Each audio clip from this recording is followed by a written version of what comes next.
آئیے بلا کسی تاخیر حضرت مولانا مفتی ابرار صاحب دامت برکاتہم العالیہ، میں اس وقت ان سے گزارش کر رہا ہوں حضرت تشریف لائیں اور اپنے صدارتی خطاب سے ہم سامعین کو محظوظ فرمائیں۔ بسم اللہ الرحمن الرحیم،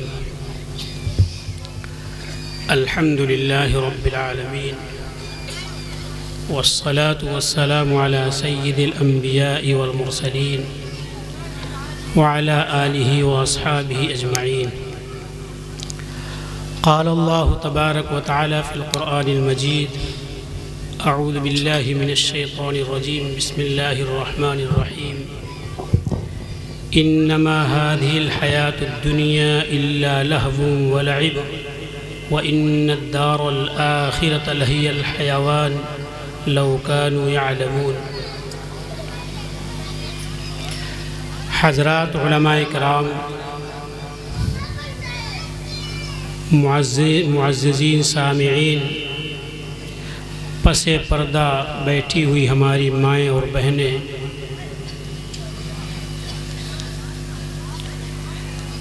مبارکباد کے لائق ہیں وہ لوگ جنہوں نے اس بزم کو سجایا،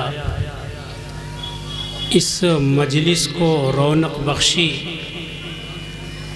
اور جو سامعین ہیں وہ اس سے کہیں زیادہ مبارکباد کے لائق ہیں کہ اپنے گھروں کو، اپنے بستروں کو چھوڑ کر کے ٹھنڈک کے وقت میں بھی آ کر کے یہاں بیٹھیں، دین کی نسبت اور دین کی بنیاد پر اللہ اور اس کے رسول صلی اللہ علیہ وسلم کی باتیں ہم سب سماعت کر رہے ہیں اور سن رہے ہیں۔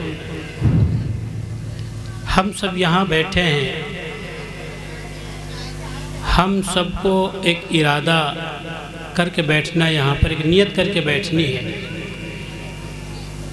کہ جو باتیں ہم سنیں گے ہم اس کے اوپر انشاءاللہ عمل کریں گے، اور اپنی زندگی جو ہماری گزری ہوئی ہے اس گزری ہوئی زندگی کے اندر ہم تبدیلی لائیں گے۔ پس پردہ بیٹھی ہوئی ہماری مائیں اور بہنیں وہ بھی یہی ارادہ کریں اور اس نیت سے بیٹھیں اور سنیں کہ دین کے وہ باتیں جو اللہ اور اس کے رسول صلی اللہ علیہ وسلم کے حوالے سے ہمارے کان میں پڑیں گی، ہم اس کے اوپر عمل کریں گے، اور یہ باتیں ہماری زندگی کی تبدیلی کے ذریعہ بنیں گی، اور اسی طریقے سے ہم اپنے بچوں کی، اپنے گھر والوں کی، معاشرے کی فکر کریں گے، ان کو بھی سدھارنے کی اور عمل کرنے کی۔ اس نیت سے اگر ہم بیٹھیں اور سنیں ہیں تو انشاءاللہ ہمیں فائدہ ہوگا، اور یہ ہمارا بیٹھنا یہاں پر کامیاب ہوگا، ہمارا جاگنا یہاں پر کامیابی تک پہنچے گا۔ اور اگر ہم یہاں بیٹھے اور بیٹھ کر کے یہاں سے اٹھ کر کے گئے اور یہ کہا فلاں مولانا صاحب نے بڑی اچھی تقریر کی اور فلاں شاعر صاحب نے بڑے اچھے اشعار پڑھے، اور پھر اس کو وہیں تک چھوڑ کر کے چلے گئے اور جیسی زندگی گزار رہے تھے ویسی زندگی گزار رہے ہیں، کوئی تبدیلی نہیں آئی، تو یہ ہمارا وقت ضائع کرنا ہوگا۔ اللہ رب العزت کے وہاں سب سے زیادہ حسرت اس شخص کو ہوگی جس کی کوئی بھی سانس اللہ کے ذکر کے بغیر خالی گئی ہوگی۔ اللہ کا ذکر جس سانس میں نہیں لیا ہوگا، جو وقت ہمارا بیکار چلا گیا ہوگا، خالی چلا گیا ہوگا، جس وقت کے اندر ہم نے کوئی کام دین و دنیا کے فائدے کے لیے نہیں کیا، خاص کر دینی فائدے کے لیے کوئی کام نہیں کیا، وہ حسرت کا وقت گزرے گا قیامت کے دن۔ اس لیے ہم یہاں پر بیٹھے یہ نیت کر کے جو بات ہم سنیں گے اس کے اوپر عمل کریں گے اور اپنے اندر تبدیلی ہم لائیں گے۔ جتنے لوگ بیٹھے ہیں ہر ایک کا کوئی نہ کوئی کام ہوگا، کسی کی دکان ہوگی، کسی کا کاروبار ہوگا، کوئی زمین کے بیچنے اور خریدنے کا کام کر رہا ہوگا، کوئی کارخانہ اور فیکٹری چلا رہا ہوگا، کوئی اپنی کسی قسم کی دکان کھولے ہوگا۔ ہر شخص کا کوئی نہ کوئی کام ہوگا، کوئی اپنا زردوزی کام کر رہا ہوگا، ہر شخص کوئی نہ کوئی کام کر رہا ہے۔ جو بھی دکان کھولے ہوئے ہے، کارخانہ کھولے ہوئے ہے، فیکٹری کھولے ہوئے، جو بھی کام کر رہا ہے وہ اپنے اس کام کی نگرانی بھی کرتا ہے۔ ہم نے دکان کے اندر 2 لاکھ روپے لگائے اس دکان کو چلاتے ہوئے ہمیں 1 سال ہو گیا، اس دکان کے اندر ہمیں کیا فائدہ ملا، کیا نقصان ہوا۔ آج ہم نے لگایا، 1 ہفتے کے بعد اس دکان کے اندر کے جو سامان ہم نے رکھا، اس سامان کے بارے غور فکر کرتا ہے کہ اس کے اندر کوئی کمی آئی یا بڑھوتری ہوئی، کوئی پیسہ بچت میں آ رہا یا نہیں آ رہا، نفع ہو رہا یا نقصان ہو رہا ہے۔ اگر نفع ہو رہا ہے تو وہ پھر آگے بڑھنے کی اس کی اور ہمت بڑھتی ہے، اور کوشش کرتا ہے، اور مال اس میں بھرتا ہے۔ اور اگر اس کے اندر نقصان ہوتا ہے تو اس نقصان کی بھرپائی کے لیے اپنے دوستوں سے، جاننے والوں سے اس کا تذکرہ کرتا ہے کہ یہ ہم نے کام شروع کیا، اس کے اندر نقصان ہو رہا ہے، تو اپنے دکان کی، اپنے کارخانے کی، اپنے کاروبار کی ہر شخص نگرانی کرتا ہے۔ چھوٹی سی دکان جس کے اندر 2 لاکھ، 3 لاکھ، 4 لاکھ، 5 لاکھ روپیہ لگایا، اس دکان کی، اس کارخانے کی پوری نگرانی کر رہا ہے۔ اور اگر کام بڑھتا ہے اور دوسری دکان کھولتا ہے، اس دکان کے اندر کیمرے لگا دیتا ہے۔ اس کیمرے کے ذریعے سے وہ دیکھ رہا ہے اس دکان کے اندر کون آ رہا ہے، کیا کر رہا ہے، کتنا مال بک رہا ہے، کہاں جا رہا ہے، کوئی چوری تو نہیں کر رہا ہے، کہیں پیسے ڈبے سے کوئی تو نہیں نکال کر کے لے جا رہا ہے، کوئی سامان تو نہیں نکال کر کے لے جا رہا ہے۔ یہ ساری کی ساری وہ شخص نگرانی کر رہا ہے جس نے 2-4 لاکھ روپے لگا کر کے اپنا کام شروع کیا۔ یہ ایک چھوٹا سا شخص جس نے 2-4 لاکھ روپے، جس کی کوئی اہمیت نہیں اللہ رب العزت کے وہاں، اللہ کے خزانے کے مقابلے میں اس 2-4 لاکھ کی کوئی اہمیت نہیں، وہ بھی اپنے اس کاروبار کی نگرانی کر رہا ہے، حساب لگا رہا ہے۔ وہ عالم الغیب، وہ خالق اور مالک جس نے زمین اور آسمان سب کچھ بنایا ہے، اگر وہ جس نے بنایا ہے، کیا وہ ہماری اور آپ کی نگرانی نہیں کر رہا ہوگا؟ کیا وہ اپنی کائنات کے اندر بنائی ہوئی چیزوں کے بارے میں غور فکر نہیں کر رہا ہوگا؟ کیا اس کا حساب نہیں لگا رہا ہوگا؟ کیا اس کے لیے اللہ نے کوئی نظام نہیں بنایا ہوگا کہ یہ میرا بندہ، یہ میرے لوگ، یہ انسان جن کو میں نے بنایا ہے، یہ میرے لیے کیا کر رہے ہیں؟ پوری کی پوری نگرانی اللہ رب العزت کی طرف سے ویسے ہی ہو رہی ہے جیسے ہم اپنے کاروبار کی نگرانی کر رہے ہیں۔ ہم میں سے ہر شخص صبح اٹھا، دوپہر ہوئی، رات ہوئی، صبح جاگے، رات میں سو گئے، پھر صبح اٹھے، پھر رات میں سو گئے، یہ زندگی گزار رہے ہیں۔ یہ سوچ ہی نہیں رہے ہیں کوئی ہماری نگرانی بھی کر رہا ہے۔ وہ اللہ جس نے پوری کائنات کو بنایا، کیا وہ اس کا حساب نہیں لگا رہا؟ یقیناً اس کا حساب لگا رہا ہے۔ ہمارے جسم کے اندر جتنے اعضاء ہیں، اللہ رب العزت نے انہی اعضاء کو مکلف بنایا ہے، انہی اعضاء کے اندر وہ طاقت، وہ پاور، وہ مقناطیسی کشش رکھی ہے کہ ہمارے ہر عمل کو یہ ہمارے اعضاء نوٹ کر رہے ہیں، ریکارڈ کر رہے ہیں، اور یہ وقت آنے کے اوپر یہ سارے کے سارے اعضاء ہمارے ان کرتوت کو نکال کر کے لا کھڑا کریں گے اور اللہ رب العزت کے وہاں پیش ہو جائیں گے یہ ہمارے عمل۔ اس لیے میرے محترم بزرگوں، دوستوں، بہت مختصر سی بات کرنی ہے۔ ہم سب یہاں بیٹھے ہیں اپنے اندر تبدیلی لانے کے لیے، یہ واہی کے لیے نہیں بیٹھے۔ اگر ہمارے اندر کوئی تبدیلی نہیں آ رہی ہے تو میرے محترم بزرگوں، دوستوں، یہاں ہمارا بیٹھنا، ہمارا جاگنا بیکار ہے۔ تو اللہ رب العزت ہماری نگرانی کر رہی ہے۔ ہماری ہر شخص کو کچھ اگر ہمیں معلوم ہو جائے ہم یہاں سے جا رہے ہیں اور آگے جا کر کے کوئی ہماری نگرانی کر رہا ہے، کتنا سنبھل کے اپنے قدم رکھیں گے کہ پتہ نہیں اگر ہم نے ادھر دیکھا تو ادھر سے ہماری گرفت ہو جائے، اگر ہم نے ادھر ہاتھ بڑھایا تو کیمرے کے اندر نہ آ جائیں۔ اس وجہ سے جب چلے گا تو بہت قدم سنبھال کر کے چلے گا، نہ ادھر دیکھے گا نہ ادھر دیکھے گا۔ ٹھیک اسی طریقے سے اللہ رب العزت ہماری نگرانی کر رہے ہیں۔ اللہ رب العزت کے کیمرے لگے ہوئے ہیں، ہر شخص کے جسم کے اندر اس کے خود اعضاء لگے ہوئے ہیں، اور یہ قیامت کے دن یہ سارے کے سارے اعضاء اللہ رب العزت کے یہاں گواہی دیں گے۔ یہ ہماری وہ زبان جو آج اس زبان کے ذریعے سے ہم جھوٹ بھی بول دیتے ہیں، اور وہ کام جو ہم نے غلطی سے کر رکھے ہیں فوراً اس کو بھلا دیتے ہیں اور کہہ دیتے ہیں ہم نے یہ کام کیا نہیں۔ اللہ فرماتے ہیں قیامت کے دن اس زبان کے اوپر ہم مہر لگا دیں گے۔ اللہ فرماتے ہیں اليوم نختم على افواههم وتكلمنا ايديهم وتشهد ارجلهم بما كانوا يكسبون۔ آج قیامت کے دن ہم تمہاری زبان کے اوپر مہر لگا دیتے ہیں۔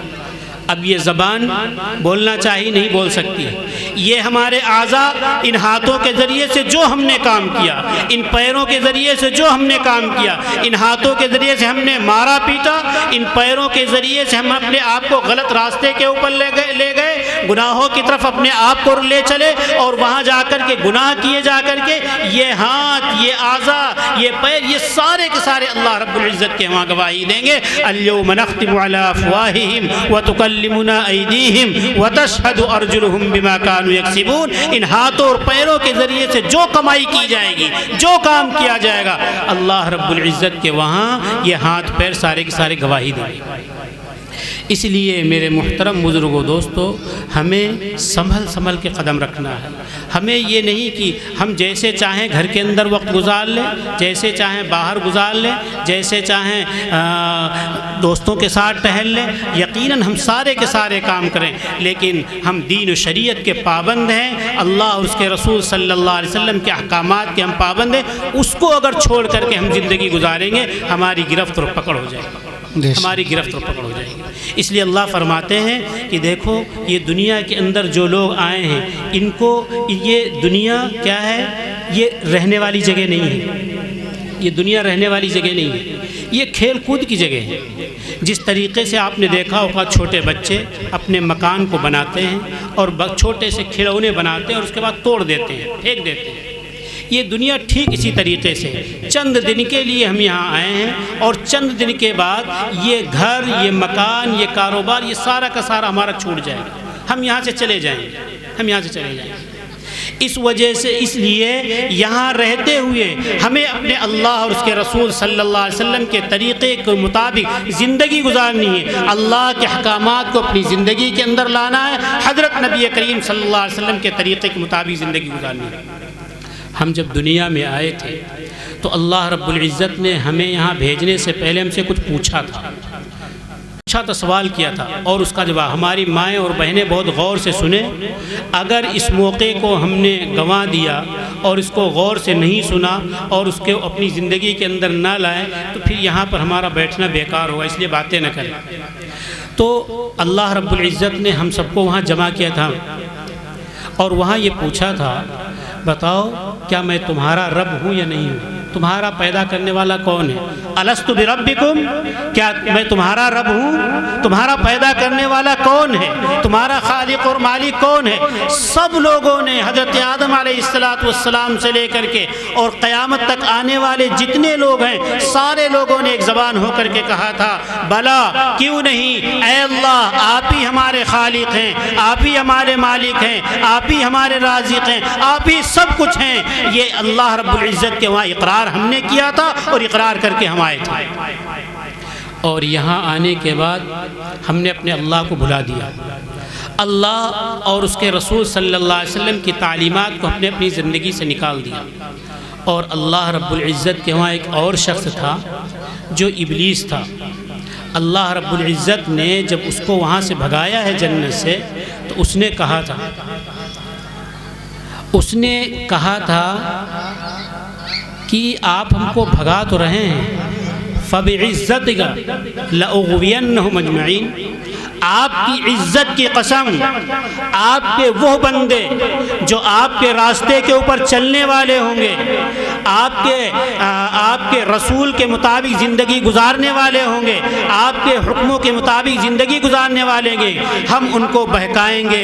داہنے سے موقع ملے گا تو بہکائیں گے، بائیں سے موقع ملے گا تو بہکائیں گے، سامنے سے موقع ملے گا تو بہکائیں گے، پیچھے سے موقع ملے گا تو بہکائیں گے۔ کیا کہا تھا؟ ثم لآتینہم من بین ایدیہم ومن خلفہم وعن ایمانہم وعن شمائلہم ولا تجد اکثرہم شاکرین۔ اے اللہ، آپ ہم کو یہاں سے نکال تو رہے ہیں، بھگا تو رہے ہیں، آپ پہ وہ بندے جو نماز پڑھنے والے ہوں گے، آپ کی وہ بندیاں جو آپ کے سامنے اپنے سر کو جھکانے والی ہوں گی، آپ کے وہ نوجوان جو تیرے حکموں کے مطابق زندگی گزارنے والے ہوں گے، وہ آپ کے بنجے جو تیرے رسول کے مطابق زندگی گزارنے والے ہوں گے، ان کے راستے میں لَأَقْعُدَنَّ لَهُمْ صِرَاطَكَ الْمُسْتَقِيمَ، ان کے راستے میں بیٹھ کر کے ان کو بہکانے کی بھرپور کوشش کریں، پوری کوشش کریں۔ ہم نے وعدہ کیا تھا، اے اللہ، ہم آپ کے حکموں کے مطابق زندگی گزاریں گے۔ ہم نے اپنے وعدے کو بھلا دیا۔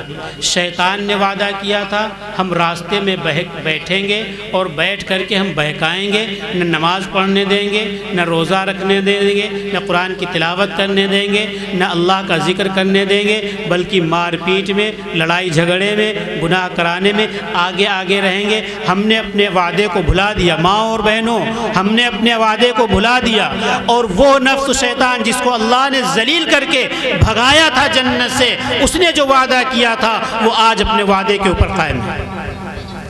آج فجر کی اذان ہوتی ہے تو اذان کی آواز اگر کان میں پڑتی ہے تو شیطان کی طرف سے ایک ڈنڈا پڑتا، علیک لیل طویل، علیک لیل طویل، سو جاؤ سو جاؤ، ابھی رات بہت لمبی، ابھی تو ٹائم باقی، ابھی آدھا گھنٹہ باقی۔ یہ شیطان بہکا رہا ہے۔ عشاء کی نماز کا وقت ہوا، چلو کھانے پینے میں وقت لگا دیتے ہیں، یہ شیطان بہکار، پڑھ لیں گے وقت ہوا، پھر ابھی پڑھ لیں گے، پھر ابھی وقت ابھی پڑھ لیں گے، ٹائم نکلتا چلا رہا، عشاء کی نماز بھی چھوڑ دی۔ ظہر کے وقت میں کاروبار میں لگے ہوئے، دکان میں بیٹھے ہوئے، شیطان کہہ رہا اذان ہوئی ابھی چلتے ہیں، پھر ابھی چلتے ہیں، پھر ابھی چلتے ہیں، یہاں تک کہ ظہر کا وقت بھی نکل گیا۔ عصر کو وقت، دکان کے اوپر کاروبار میں جی لگا ہوا ہے، بھیڑ لگی ہوئی ہے، ابھی پڑھ لیتے ہیں، ابھی پڑھ لیتے ہیں، مائیں اور بہنیں کھانا پکانے میں لگی، ابھی یہ کام کر لیتے، ابھی یہ کام کر لے۔ شیطان ہمارے دل دماغ کے اندر یہ وسوسے ڈال رہا ہے، وسوسے ڈالتے ڈالتے وہ جو وعدہ کر کے آیا تھا کہ ہم بہکائیں گے، نمازی کو نماز نہیں پڑھنے دیں گے، قرآن کی تلاوت کرنے والے کو قرآن کی تلاوت نہیں کرنے دیں گے، اللہ کا ذکر کرنے والے کو اس کا ذکر نہیں کرنے دیں گے، وہ اپنے وعدے کے اوپر قائم ہے۔ قائم ہے نہیں قائم ہے؟ بتاؤ بھائی، جوان کو جوانی کے روپ میں آ کے بہکاتا ہے، ارے صبح کیسے اٹھے، نہانے کی حاجت ہو گئی کیسے اٹھ کر کے جائے۔ بوڑھے کو بڑھاپے کی وجہ سے بہکاتا ہے، ارے تم اتنے بوڑھے ہو گئے ہو، چلو اللہ سے معافی مانگ لیں گے، نماز پڑھ لیں گے، پھر تھوڑا۔ تو جو جیسا ہے، جس طریقے کا ہے، اس حساب سے اس کے پاس شیطان آتا ہے۔ میرے محترم بزرگوں دوستوں، بہکانے کی کوشش کرتا ہے اور بہکاتا ہے شیطان، وہ اپنے وعدے پہ لگا ہوا ہے۔ اللہ رب العزت کے وہاں جب یہ شیطان نے قسم اللہ کی کھا کے کہا تھا، آپ کی عزت کی قسم، آپ کے بندوں کو ہم بہکائیں گے ضرور، تو اللہ رب العزت نے کہا تھا فَبِعِزَّتِي وَجَلَالِي، میری عزت میری جلال کی قسم، جو تیرے بہکاوے کے اندر آئے گا اس کو تو جہنم میں لا کر کے ڈالیں گے، لیکن میرے بندے ایسے بھی ہوں گے۔ دیکھ شیطان، تو نے فرشتوں نے یہ کہا، جب اس کی بات کو سنا تو فرشتے حیرت میں آ گئے کہ اللہ کے سامنے یہ ڈینگے مار رہا ہے، اب تو اللہ کے بندے کچھ بچیں گے نہیں جو اللہ کی عبادت کرنے والے ہوں گے۔ فرشتے حیران تعجب میں پڑے ہوئے۔ اللہ رب العزت نے فرشتوں سے کہا، دیکھو تعجب میں پڑھنے کے بات نہیں ہے، ابھی اس نے کیا کہا؟ اس نے کہا داہنے سے بہکائیں گے، بائیں سے بہکائیں گے، سامنے سے بہکائیں گے، پیچھے سے بہکائیں گے۔ ابھی دو چیزیں ایسی باقی ہیں، دو راستے ایسے باقی جہاں سے بہکا نہیں پائے گا۔ وہ دو راستے کیا ہیں؟ وہ ایک راستہ ہے نیچے کا، ایک راستہ ہے اوپر کا۔ اللہ رب العزت نے کہا فَبِعِزَّتِي وَجَلَالِي، میری عزت میرے جلال کی قسم۔ شیطان نے صرف ایک قسم کھائی تھی، اللہ رب العزت نے اپنی عزت اور اپنے جلال اور کبریائی کی اور بڑائی کی بھی قسم کھا کر کے اللہ کہتے ہیں میرے وہ بندے جو گناہ کر چکے ہوں گے، نافرمانی کر چکے ہوں گے، اور اس کے بعد وہ اپنے ہاتھوں کو آسمان کی طرف اٹھائیں گے اور کہیں گے اے اللہ میں نے گناہ کیا، میں نے نافرمانی کی، میں نے تجھے ناراض کیا، تیری ناراضگی کے لیے میں آگے بڑھا ہوں، اور میں نے تجھے ناخوش کیا ہے، تیرے حبیب کے طریقے کو چھوڑا ہے۔ اور یہ کہتے کہتے اپنے آنکھوں سے وہ آنسو گرا دیں گے، ابھی ان کے ہاتھ نیچے آئے بھی نہیں ہوں گے۔ اللہ فرماتے ہیں ہم ان کے گناہوں کو معاف کر چکے ہوں گے۔ اس لیے آج ہم یہاں سے اٹھ کر کے اٹھنے سے پہلے یہ نیت کر کے اٹھیں جو ہم نے کیا ہے گناہ، اللہ ہمارے وہ معاف فرما دیجئے۔ ہم نے نمازیں چھوڑی، ہم اس کی قضا کریں گے، اور بقیہ زندگی جو ہماری رہ گئی ہے وہ نماز سنت کے مطابق ہم پڑھیں گے۔ ہماری مائیں اور بہنیں ان کو بھی یہی ارادہ کرنا چاہیے، ارادہ کر کے یہاں اٹھنا چاہیے۔ تو اللہ رب العزت نے کہا کہ دیکھو اوپر اور نیچے سے بہکانے کے بارے میں اس نے نہیں کہا، یہ نہیں بہکا سکتا۔ جو میرے بندے میری نافرمانی کر چکے ہوں گے، ابھی راستہ کھلا۔ کتنے اللہ ارحم الراحمین ہیں، کتنے رحیم ہیں، کتنے کریم ہیں، کتنے خالق، اپنے بندوں کے اوپر کتنا مہربان ہے۔ یہ نافرمان بندہ جب اللہ کے سامنے کھڑا ہوتا ہے، نماز پڑھتا ہے، نماز پڑھنے کے بعد اپنے ہاتھوں کو اللہ کے سامنے اٹھاتا ہے، گڑ گڑاتا ہے، روتا ہے، اللہ فرماتے میری عزت کی قسم، میری جلال کی قسم، میں نے اس کے تمام گناہوں کو معاف کر دیا۔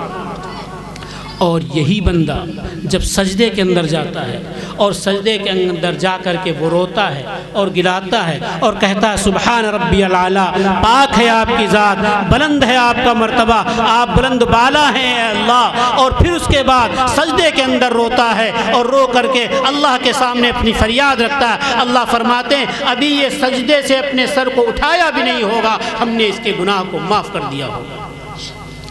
اس لیے میرے محترم بزرگوں دوستو، یہاں سے جب ہم اٹھیں تو یہ ارادہ کر کے اٹھیں کہ ہم اب کوئی گناہ نہیں کریں گے، اللہ بہت ارحم الراحمین ہے۔ اللہ کتنا رحم الراحمین، جتنی ماں اپنے بچے کے اوپر رحم کرتی ہے اس سے کہیں زیادہ اللہ رب العزت اپنے بندوں کے اوپر رحم کرتے ہیں، بہت زیادہ رحم کرتے ہیں۔ ماں کو محبت جتنی اپنے بچے سے ہے، اللہ رب العزت کو اپنے بندے سے 70 ماؤں سے زیادہ محبت ہے۔ ابن قیم رحمہ اللہ نے ایک واقعہ لکھا۔ ابن قیم رحمۃ اللہ علیہ فرماتے ہیں میں راستے میں جا رہا تھا، دیکھا ایک گھر ہے، اس گھر کے باہر، دروازے کے باہر ایک عورت اپنے بچے کو مار رہی ہے۔ مائیں اور بہنیں بہت غور سے سنیں،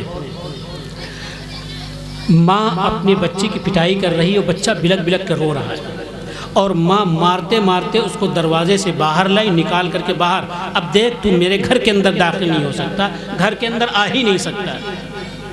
یقیناً اس بچے نے نافرمانی کی ہوگی، ستایا ہوگا ماں کو، پریشان کیا ہوگا، تکلیف پہنچائی ہوگی، جس کی وجہ سے ماں اتنے غصے میں تھی، اپنے بچے کو مارنے کے ساتھ ساتھ اس کو باہر نکال دیا اور کنڈی اندر سے لگا لی۔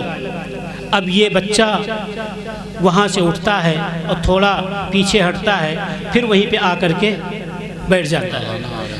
ابن قیم رحمۃ اللہ علیہ فرماتے ہیں کہ میں نے دیکھا اس کو، وہ وہاں سے اٹھا اور اٹھ کر کے روتے ہوئے تھوڑی دور گیا، اور تھوڑی دور جانے کے بعد پھر وہ واپس آ گیا۔ واپس آنے کے بعد ابن قیم رحمۃ اللہ علیہ فرماتے ہیں کہ میں نے پوچھا اس بچے سے، بیٹا تم نے ایسا کیوں کیا؟ تم یہاں سے اٹھے اور اٹھ کر کے تھوڑی دور گئے اور جا کر کے پھر اپنی جگہ واپس آ گئے ہو، تو وہ ماں کیا جواب دیتی ہے؟ وہ بچہ کیا جواب دیتا ہے؟ وہ بچہ کہتا ہے کہ میں نے یہ سوچا کہ یہاں سے میں جا تو رہا ہوں، مال و دولت بھی مجھے مل جائے گا، اور اسی طریقے سے روپیہ پیسہ بھی مجھے مل جائے گا، شہرت اور عزت بھی مجھے مل جائے گی، ساری چیز مجھے مل جائے گی، ساری دولت مجھے مل جائے گی، لیکن ماں کی ممتا، ماں کی محبت مجھے نہیں مل سکتی ہے۔ یہ ماں کی محبت اور اس کی ممتا کی بنیاد کے اوپر میں آ کر کے پھر یہاں بیٹھ گیا۔ ابن قیم رحمۃ اللہ علیہ اس بات کو سن کر کے چلے گئے، وہ لڑکا وہیں لیٹا رہا۔ دیکھتے ہیں دور سے، اس کے بعد ماں نے دروازہ کھول کے اپنے بیٹے کو دیکھا، دیکھ کر کے بیٹا وہاں روتے روتے سو گیا تھا، اس کو اٹھایا اور آپ دیکھیں ماں کی محبت، اٹھایا، سینے سے لگایا، چمٹایا، اور دیکھا کہ جاڑے کے اندر ایسے میرا بیٹا چوکھٹ کے اوپر لیٹا ہوا سو رہا تھا، اس کو اٹھا کر کے اندر لے گئی اور اس کے سینے سے لگایا اور اس کے بعد اس کو پیار کیا۔ ابن قیم رحمہ اللہ فرماتے ہیں اس ماں کو جتنی اپنے بچے سے محبت تھی، اس سے کہیں زیادہ اللہ رب العزت کو اپنے بندے سے محبت ہوتی ہے۔ یہ گناہگار بندہ جب اللہ کی نافرمانی کرتا ہے، اللہ کو ناراض کرتا ہے، اللہ کے رسول کو ناراض کرتا ہے، اور یہاں تک پہنچ جاتا ہے ناراض کرتے کرتے کہ اس حالت میں اگر اس کی موت آ جائے تو اللہ اس کے رسول صلی اللہ علیہ وسلم جو فرمایا اس کے لیے جہنم میں جانا یقینی، لیکن ایسی صورت میں اگر اللہ نے اس کو توبہ کی توفیق دی اور یہ روتا ہوا، گڑ گڑاتا ہوا اللہ کے دربار میں حاضر ہوتا ہے اور کہتا ہے اللہ میں نے نافرمانی کی، مجھے معاف کرنے والا، میری توبہ قبول کرنے والا اے اللہ کوئی نہیں ہے، اور یہ روتا ہے، گڑ گڑاتا ہے، اللہ رب العزت کی رحمت جوش میں آتی ہے، اپنے اس بندے اور بندی کو اللہ معاف کر دیا کرتے ہیں، بندے اور بندی کو معاف کر دیا کرتے ہیں۔ اس لیے میرے محترم بزرگوں دوستو، ہم یہاں سے اٹھیں یہ ارادہ کر کے، مائیں اور بہنیں پہلے کیسی ہوا کرتی تھی، مائیں و بہنوں کو بھی یہاں سے ارادہ کر کے اٹھنا ہے کہ ہم اپنے گھر کے معاشرے کو سدھاریں گے، اپنے بچے جو ہمارے بچے چھوٹے چھوٹے ان کی صحیح تربیت کریں گے۔ پہلے مائیں اور بہنیں ایسی ہوا کرتی جن کے گود سے ولی اللہ نکلتے تھے، اللہ والے بزرگ نکلتے تھے، بزرگان دین نکلتے تھے۔ آج انہی ماؤں کی گود سے شیطان، گالی گلوچ کرنے والے بچے اور اسی طریقے سے کھیل کود کرنے والے بچے یہ ان کی گود سے نکلے۔ کیوں؟ اللہ اور اس کے رسول صلی اللہ علیہ وسلم کا طریقہ ان کی زندگی سے نکل گیا۔ اس زمانے میں ہوتا تھا مائیں اپنے چھوٹے چھوٹے بچوں کو عالم صاحب کے پاس، مولانا صاحب کے پاس، بزرگ کے پاس لے جاتی تھی اور کہتی تھی حضرت اس میرے بچے کے لیے دعا کر دیجئے، میرا بچہ حافظ بن جائے، عالم بن جائے۔ ایک ماں اپنے بچے کو ایک بزرگ کے پاس لے جاتی ہیں اور لے جا کر کے امام صاحب کے پاس حوالے کرتی اور اس کو امام صاحب پڑھا دیجئے۔ امام صاحب نے جب پڑھانا شروع کر دیا تو 4-5 پارے وہ بچہ خود پڑھتا ہوا چلا گیا، اپنی تتلاتی ہوئی زبان کے اندر 4-5 پارے خود پڑھتا ہوا چلا گیا، اس کے بعد نہیں پڑھ پا رہا ہے۔ امام صاحب نے پوچھا یہ اتنے کیوں پڑھ رہا ہے، اس کے آگے کیوں نہیں پڑھ رہا ہے؟ تو ماں جواب دیتی کہتی اتنے ہی پارے ہم بھی تلاوت کرتے تھے، اتنے ہی پارے کہ ہم حافظ تھے، اس کی بنیاد کے اوپر بچے کے دل کے اندر، دماغ کے اندر یہی اتنے پارے رچ اور بس گئے ہیں۔ میری مائیں اور بہنیں اپنے حالات کو بدلیں، اپنی زندگی کے اندر تبدیلی لائیں۔ اب یہی ان کے بچے ان کی آنکھوں کی ٹھنڈک بنیں گے اگر ان اپنے بچوں کی صحیح تربیت اور صحیح ان کی نگرانی کر لیں گے، ان کو دینی تعلیم دلائیں گے، اللہ اور اس کے رسول صلی اللہ علیہ وسلم کے طریقے بتائیں گے، اور اسی طریقے سے قرآن کے حلقے اور اسی طریقے سے اپنے گھر کے اندر لگائیں گے، حدیث پاک کی تعلیم کریں گے، حضرت نبی کریم صلی اللہ علیہ وسلم کے طریقے کے مطابق زندگی گزاریں گے، اللہ کا ذکر کریں گے۔ اگر اس طریقے سے زندگی گزاریں گے انشاءاللہ العزیز ہمارا گھر جنت کا نمونہ بنے گا، اللہ کی رحمتیں نازل ہوں گی اور اللہ کی برکتیں نازل ہوں گی، اور پھر ہمارے گھر سے بے برکتی دور ہوں گی، اور اسی طریقے سے اللہ کی نصرت اور مدد آئے گی۔ اللہ رب العزت ہم سب کو عمل کرنے کی توفیق عطا فرمائے۔ وآخر دعوانا الحمدللہ رب العالمین۔